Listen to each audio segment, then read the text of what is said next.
মধ্যপ্রাচ্যের আকাশে এখন শুধু ক্ষেপণাস্ত্র বা যুদ্ধবিমান নয়, চলছে এক অদৃশ্য প্রযুক্তির যুদ্ধ। ট্যাঙ্ক বা সৈন্যের বদলে এখানে লড়াই হচ্ছে স্যাটেলাইট, রাডার তরঙ্গ ও এনক্রিপ্ট করা তথ্য দিয়ে। সাম্প্রতিক সময়ে যুক্তরাষ্ট্রের কর্মকর্তারা দাবি করেছেন, রাশিয়া নীরবে ইরানকে সংবেদনশীল তথ্য সরবরাহ করছে, যা যুদ্ধের গতিপথ বদলে দিতে পারে। মার্কিন সংবাদ মাধ্যম দ্য ওয়াশিংটন পোস্টকে কয়েকজন জ্যেষ্ঠ কর্মকর্তা জানিয়েছেন, রাশিয়ার দেওয়া তথ্য ব্যবহার করে ইরান মার্কিন ও ইসরায়েলি সামরিক স্থাপনার সুনির্দিষ্ট অবস্থান নির্ধারণ করতে পারছে। যদিও ভ্লাদিমির পুতিন ফোন আলাপে ডোনাল্ড ট্রাম্পকে এমন সহায়তার বিষয়টি অস্বীকার করেছেন, তবুও বিশ্লেষকদের মতে আধুনিক যুদ্ধে গোয়েন্দা তথ্যই এখন সবচেয়ে শক্তিশালী অস্ত্র।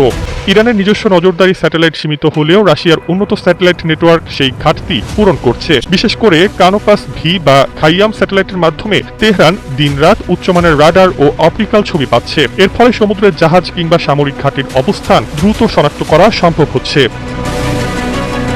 অন্যদিকে চীনও নীরবে ইরানের প্রযুক্তিগত সক্ষমতা বাড়াচ্ছে। তারা ইরানের নেভিগেশন ব্যবস্থা মার্কিন জিপিএস থেকে সরিয়ে নিজেদের বেইতু নেভিগেশন স্যাটেলাইট সিস্টেমের সঙ্গে যুক্ত করছে এবং উন্নত অ্যান্টি স্টেলথ রাডার সরবরাহ করছে।